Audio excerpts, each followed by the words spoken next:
Amaravati self finance capital అన్నారు కదా, అమరావతి డబ్బులు సంపాదించుకుంటా అన్నారు కదా, 10 లక్షల కోట్ల రూపాయలు ఇక్కడ సంపాదన ఉందని చెప్పారు కదా.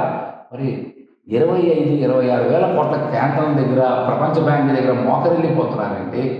అమరావతి సెల్ఫ్ ఫైనాన్స్ క్యాపిటల్ కాదా? 10 లక్షల కోట్ల వనరులు అందులో లేవా అని చంద్రబాబు నాయుడు గారు సమాధానం చెప్పాలి. మరి రైతుల దగ్గర తీసుకున్నటువంటి భూములు సీడ్ యాక్సెస్ రోడ్డుకి ఒక పక్కన, అంటే ఏదైతే కృష్ణానదికి సీడ్ యాక్సెస్ రోడ్డుకి మధ్యలో ఉన్న 2000 ఎకరాలకు పైబడి భూమి అంతా ఈ రోజుకి ప్రభుత్వం కింద ఉంది కదా. అది ఎవరికి ఇస్తారు? సింగపూర్ వాళ్ళందరూ కూడా వదిలేశారు కదా, ఇప్పుడు ఎవరికి ఉందంటే అక్కడ ఇట్లాంటి మాటలు మాట్లాడాలి కదండి మీరు. అంతేగాని మాటలు మాట్లాడాలి. అందుకని మీకు చెప్తున్నాను, పోలవరం ఎత్తు తగ్గించారు కదా, ఎత్తు తగ్గించినప్పుడు జల విద్యుత్ ఉత్పత్తి అవ్వదు కదా. ఆ ఎత్తు తగ్గించడానికి ప్రధాన కారణం వైఎస్ఆర్సీపీ అని చెప్తారు. మీరందరూ పోలవరం ఎత్తు తగ్గించడం అనేది వైసీపీ మీ చేతకానితనానికి, మీ అసమర్థతకి, మీ అసమర్థతని కప్పిపుచ్చుకోవడానికి జగన్మోహన్ రెడ్డి గారి మీద బురద చల్లే ప్రయత్నం చేయాలి. మీరు కనుక ఇవాళ ఒక్క నిర్ణయం తీసుకుంటే కేంద్రంలో ఉన్న బీజేపీ ప్రభుత్వం కూలిపోతుంది. జమిలీ వరకు కూడా అక్కడ ఎన్నికల ముందే వస్తాయి. జమిలీ ఎందుకు దీనికి? మీకు కనుక పోలవరం ఎత్తు తగ్గిస్తే, విశాఖ స్టీల్ ప్లాంట్ ప్రైవేటైజేషన్ చేస్తే, అమరావతి కేంద్రం అప్పులు కాదు నిధులు ఇవ్వకపోతే మా మద్దతు ఉపసంహరించుకుంటా అని చంద్రబాబు నాయుడు గారిని అనమానండి, పవన్ కళ్యాణ్ గారిని అనమానండి. రాష్ట్ర ప్రయోజనాలు, రాష్ట్ర అభివృద్ధి ముఖ్యం కదా మీకు. ముఖ్యం అన్నప్పుడు కేంద్ర ప్రభుత్వాన్ని ఎందుకు మెడలు వంచరు? మీరు మద్దతు ఉపసంహరించుకుంటే కేంద్రం పడిపోతుంది కదా. ప్రత్యేక హోదా కోసం ధర్మ పోరాట దీక్షలు చేసింది మీరే కదా, నల్ల షర్ట్లు వేసుకుంది మీరే కదా, నల్ల బెలూన్స్ వదిలింది మీరే కదా. మరి అట్లాంటి ధర్మ పోరాట దీక్షలు ఈరోజు మీరు కేంద్రంలో కీలకంగా ఉన్నారు. ప్రపంచం అందరికీ తెలుసు. చంద్రబాబు నాయుడు గారు, నితీష్ శర్మ గారు ఉపసంహరించుకుంటే వీళ్ళిద్దరు ఎవరు ఉపసంహరించుకున్నా కేంద్రం పడిపోతుంది అని చెప్పి, మరి మీరు ఎందుకు వాళ్ళని డిమాండ్ చేయరు? రాష్ట్ర అభివృద్ధి, రాష్ట్ర సంక్షేమం ముఖ్యమైనప్పుడు హోదా గురించి అంటే జమ్మూ కాశ్మీర్లో గొడవ లేదా? స్టీల్ ప్లాంట్ ప్రైవేటైజేషన్ చేస్తే మా మద్దతు ఉపసంహరించుకోవడం వార్నింగ్ ఇవ్వండి. పోలవరం ఎంత తగ్గిస్తే మేము మద్దతు ఉపసంహరించుకుంటాం వార్నింగ్ ఇవ్వండి. ఎత్తు తగ్గించడానికి వైసీపీ ప్రపోజల్ పెట్టింది, జగన్ చేసింది కారణం చెప్తారు. అక్కడ ఇంకా ప్రాజెక్ట్ పూర్తి కాలేదు కదా. ప్రాజెక్ట్ పూర్తి 2014-19లో 70% అవన్నీ కూడా 14-19లో 70% పూర్తయితే వైసీపీ 5 సంవత్సరాలు కనీసం 30% ఎందుకు పూర్తి చేయలేదు అనేది ప్రధాన ఆరోపణ. మీరు ఒకటే గుర్తుపెట్టుకోండి, పోలవరం ప్రాజెక్టులో నిర్వాసితుల మొత్తాన్ని కూడా ఒక దగ్గరికి తీసుకొచ్చి వాళ్ళకి పునరావాసం కల్పించింది జగన్మోహన్ రెడ్డి. బ్యారేజ్ మొత్తం పూర్తి చేసి దానికి గేట్లు బిగించింది జగన్మోహన్ రెడ్డి గారి హయాంలో. విపరీతమైన వరదలు తాగి కొన్ని స్పిల్వే అది కొంత దెబ్బతిందన్నారు. దానికి చాలామంది నిపుణులు వచ్చారు. ఇంత టైం అక్కర్లా, 2-3 నెలలు ఇదంతా చేసేయచ్చు అని చెప్పారు. అసలు స్పిల్వే దెబ్బతినడానికి కారణమే చంద్రబాబు నాయుడు గారు అసమర్థత వల్లే కదా. సోమవారం పోలవరం అని చెప్పి మీరు ఏం చేశారు?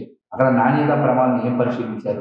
కాంట్రాక్టర్కి డబ్బులు దోచిపెట్టడానికి మీకు ఏటీఎంలో బంధు వచ్చిందని ఆ రోజు పెద్ద ఎత్తున వచ్చింది కదా. జగన్మోహన్ రెడ్డి గారి హయాంలో రాలేదు కదా. నిర్మాణం చాలా వరకు పూర్తయింది కదా, గేట్లు బిగించారు కదా. చాలామంది పునరావాస కేంద్రాలకు తరలించింది కూడా జగన్మోహన్ రెడ్డి గారు కదా. ఇలాంటి వాస్తవాలు చెప్పుకోవడంలో జగన్మోహన్ రెడ్డి గారు కొంత వెనకబడ్డారనేది నాకు అనిపించిన అంశం, నాకు అనిపించినటువంటి వాస్తవం. చంద్రబాబు నాయుడు గారు ఈ రోజున ప్రతిదానికి జగన్మోహన్ రెడ్డి గారు అని చెప్తున్నారు. అంటే మీ అసమర్థత అక్కడే కనబడుతుంది. ఇవాళ జగన్మోహన్ రెడ్డి గారిని ఒక పార్టీ పెట్టినప్పుడే కేంద్ర నాయకత్వం, తెలుగుదేశం పార్టీ నాయకత్వం ఆ రోజు కూడా కొమ్మక్కయ్యి జైలుకి పంపించారనే మాట వాస్తవం. 16 నెలలు జైలు జీతం ఉన్నారు. ఎంతో గుండె నిబ్బరంతో బయటకు వచ్చారు, ప్రజాక్షేత్రం నిలబడ్డారు, ప్రజల మద్దతు కూడగట్టారు, ప్రజల ముఖ్యమంత్రి అయ్యారు ఆయన. అంటే ఆయన్ని ఎవరైనా సరే ఏదైనా ఇబ్బంది పెట్టాలని చూస్తే అది ప్రజల్ని ఇబ్బంది పెట్టినట్టే. ప్రజల ఆగ్రహాన్ని కూడా గురికాక తప్పదు. జగన్మోహన్ రెడ్డి గారిని ఏదైనా సరే చిన్న మాట అన్నా, ఆయన్ని చిన్న ఇబ్బంది పెట్టాలని చూసినా అది 5 కోట్ల మంది ప్రజలకు కలిగే ఇబ్బంది, పేద ప్రజలకు కలిగే ఇబ్బంది, మహిళలకు కలిగే ఇబ్బంది. కాబట్టి వాళ్ళ ఆగ్రహానికి కూడా ప్రభుత్వం ఖచ్చితంగా గురవుతుంది. 151 సీట్లు ఇచ్చినటువంటి ప్రజలు చివరికి 13 సీట్లు ఇచ్చారంటే ఎందుకు అంత వాటిని పరాభవం ఇస్తుంటారు? అసలు వైసీపీ కారణం ఇప్పటికీ ఏంటనేది ఒక నిర్ణయం వచ్చారు నేనంటే అంత పార్టీలో మార్పులు నేను అంత ఉన్నత స్థాయి చర్చల్లోకి ఎప్పుడు వెళ్ళలేదు.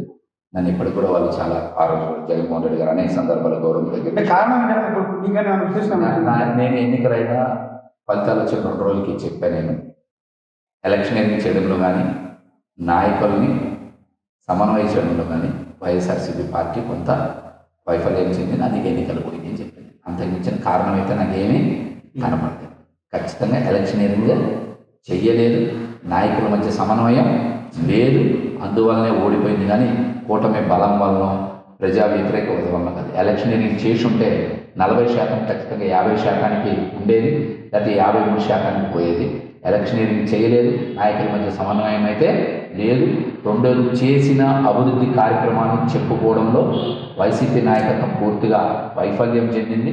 వాళ్ళు కూడా వాలంటీర్స్ మీద ఇంకోళ్ళ మీద చెప్పుకుంటూ పోయారు. కానీ దానివల్ల ప్రజలకు జరిగే మంచిని చెప్పడంలో కూడా ఆ నాయకత్వం వైఫల్యం. తల్లికి చెల్లికి న్యాయం చేయలేనోడు రాష్ట్రపతికి ఏం చేస్తుంది అనేది ప్రధానమైన సొంత తల్లిని చెల్లి కూడా కోర్టుకు లాగారు వైఎస్ జగన్ అంటారు.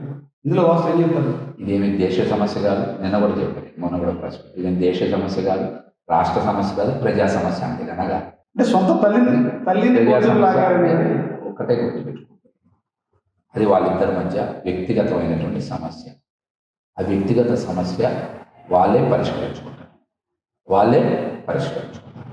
ఖచ్చితంగా వైఎస్ షర్మిల గారు వైఎస్ రాజశేఖర రెడ్డి గారి కుమార్తె అన్న విషయం మర్చిపోవద్దు.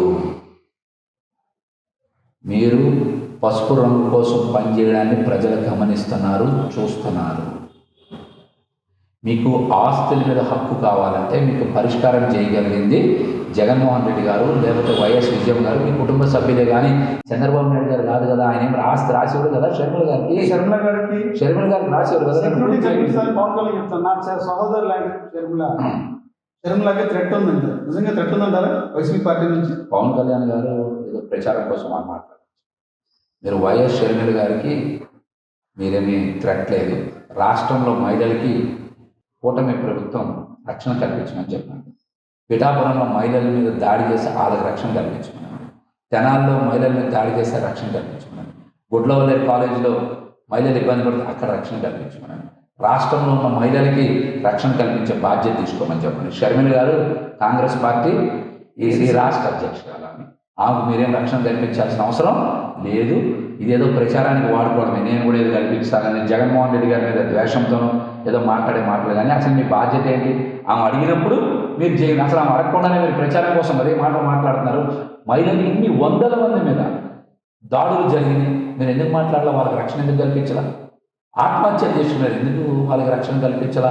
హత్యలు చేసుకున్నారు, వాళ్ళకి రక్షణ కోసం ఎందుకు మాట్లాడకుండా షర్మిల గారి కానీ ఇలాంటి కాలక్షేపం పనికిమాలిన మాటలు పవన్ కళ్యాణ్ గారి మాటలు ప్రజలు ఉపేక్షించారు. షర్మిల గారు కూడా నిజంగా ఆస్తి వివాదాలు ఉంటాయి, ఆమె ఎవరి దగ్గరికి పోవాలి? జగన్ గారితో మాట్లాడుకోవాలి, వాళ్ళ కుటుంబ సభ్యులతో మాట్లాడుకోవాలి, లేదంటే వారి తల్లి గారిని విజయలక్ష్మి గారితో మాట్లాడాలి. కానీ చంద్రబాబు గారితో మాట్లాడుకుంటే వాళ్ళ ఆస్తుల పరిష్కారం రావాలి.